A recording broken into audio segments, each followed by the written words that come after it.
പ്രാർത്ഥനയിൽ ആഴപ്പെടുക, പ്രാർത്ഥന ഒരു ആയുധമായിട്ട് തിരിച്ചറിയെടുക്കുക, ഇത് മർമ്മപ്രധാനമാണ്. നമ്മൾ ശ്രദ്ധിച്ചു. പക്ഷെ എങ്ങനെയാണ് പ്രാർത്ഥിക്കുക?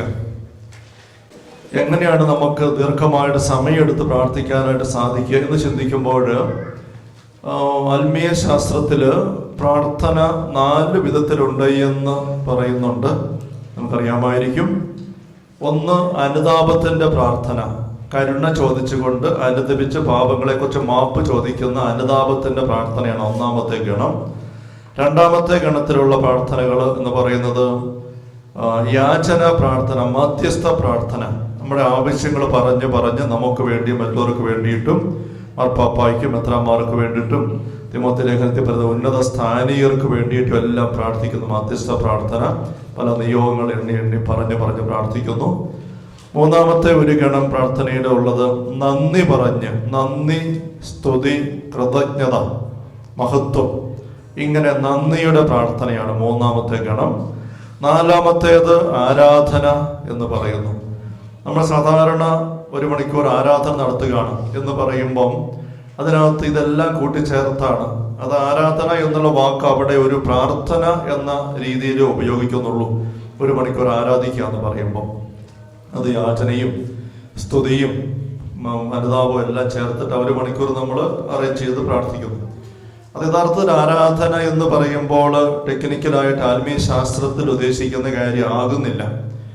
യാചന, അനുതാപ പ്രാർത്ഥന എന്ന് പറയും. നമുക്കറിയാം, നമ്മുടെ പാപങ്ങളെ കുറിച്ച് മാപ്പ് ചോദിച്ച് ദൈവമേ തെറ്റിപ്പോയി, 51 സങ്കീർത്തനം പറയുന്ന പോലെ ദൈവമേ എന്നോട് കരുണ തോന്നണമേ, ദൈവങ്ങളുടെ പാപങ്ങൾ മായച്ചു കളയണമേ. ചുങ്കക്കാരൻ പ്രാർത്ഥിക്കുന്നവർ ഞാൻ പാപിയാണ്, പാപിയെ എൻ്റെ മേൽ കനിയണമേ.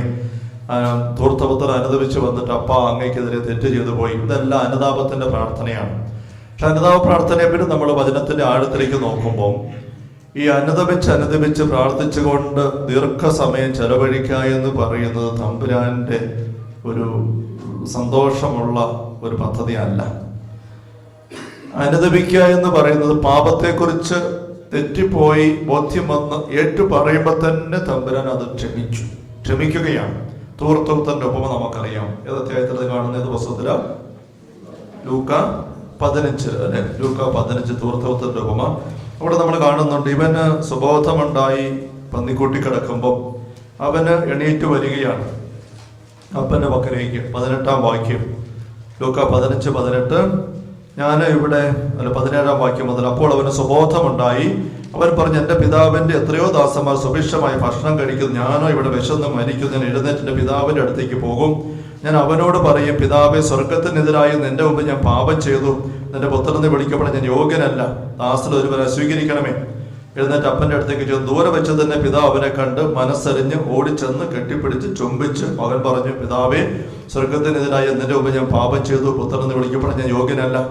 പിതാവാകട്ടെ തന്റെ ദാസരോട് പറഞ്ഞു, മേൽത്തരം വസ്ത്രം കൊണ്ടുവരിക, മോതിരം ധരിപ്പിക്കുക, ചെരുപ്പ് കൊണ്ടുവരിക, സദ്യ ഒരുക്കുക.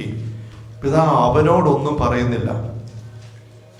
നീ കുരുത്തക്കേടെല്ലാം കാണിച്ച് എന്ത് വൃത്തികേടാ, അന്ന് ഞാൻ പറഞ്ഞതല്ലേ, ഇന്നുകൂടി പരിപാടി കാണിക്കുമോ, എന്തെല്ലാം കാണിച്ചു, ഇതൊന്നും അവനോട് പറയുന്നില്ല. അവൻ വന്നു അനുദപിച്ച് വന്നു മുട്ടുകുത്തി ഏറ്റു പറഞ്ഞു. പറയാൻ അപ്പൻ അനുവദിച്ചു. പിന്നെ ഒരു ചകച്ചിലുമില്ല. പരിശുദ്ധാത്മാവ് പാപത്തില് ചകയുന്ന ആത്മാവല്ല.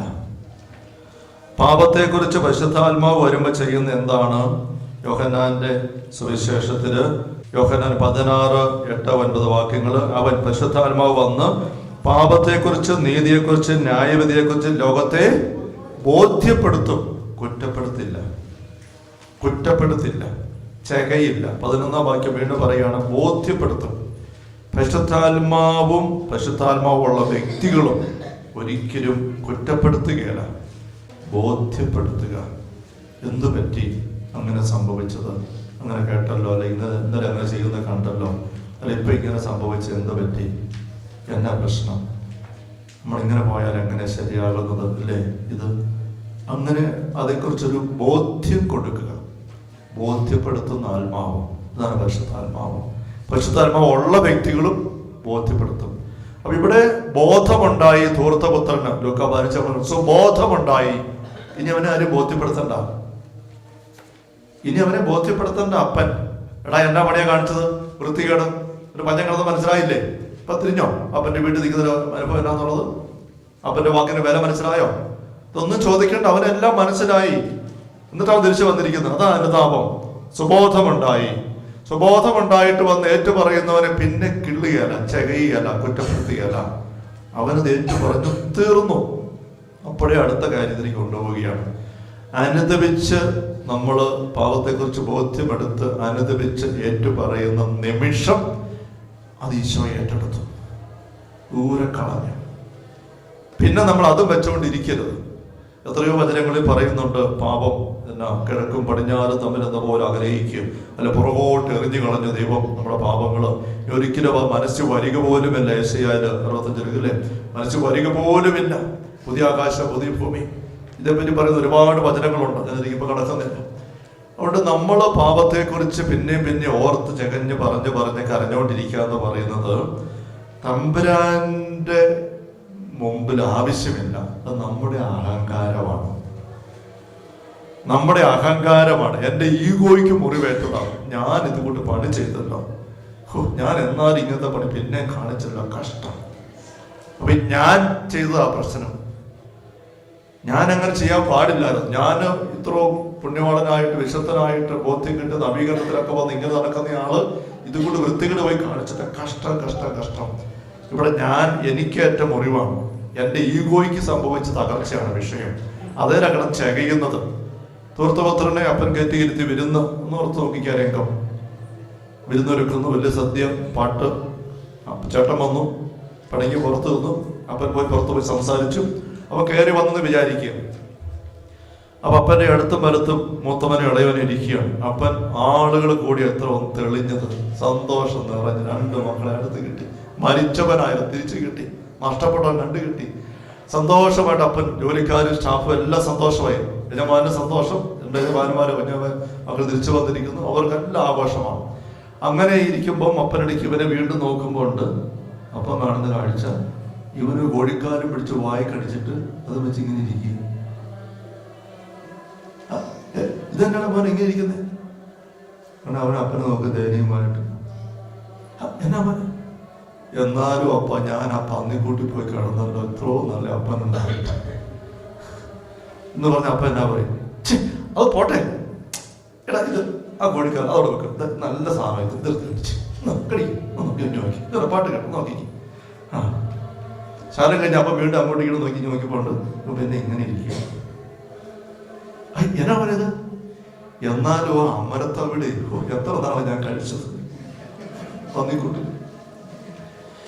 ഇങ്ങനെ പറഞ്ഞാൽ അപ്പനത് എങ്ങനെ ഉൾക്കൊള്ളാൻ പറ്റും? അപ്പനത് എങ്ങനെ സന്തോഷമാകും? അപ്പനത് എങ്ങനെ സ്വീകരിക്കും? അല്ലേലും ശരിയാണ്, ഇപ്പം കണ്ടോ എന്ന് പറയാൻ പറ്റും? പറ്റത്തില്ല. അതുകൊണ്ട് ഈശോ പറയുന്ന അവൻ തിരിച്ചു വന്ന് ഉടനെ വിരുന്നാണ്, ആഘോഷമാണ്, സ്നേഹത്തിന്റെ സന്തോഷമാണ്. അതുകൊണ്ട് ഈ അനുതാപത്തിന്റെ പ്രാർത്ഥന എന്ന് പറയുന്ന സ്നേഹമുള്ളവരെ ബോധ്യമെടുത്ത്, എൻ്റെ ദൈവമേ തെറ്റിപ്പോയി ക്ഷമിക്കണേ എന്നൊന്ന് പറഞ്ഞാൽ അപ്പോഴും തമ്പുരാൻ ഏറ്റെടുത്തു. പിന്നെ നമ്മൾ അതിന്റെ പുറകെ ചകയരുത്.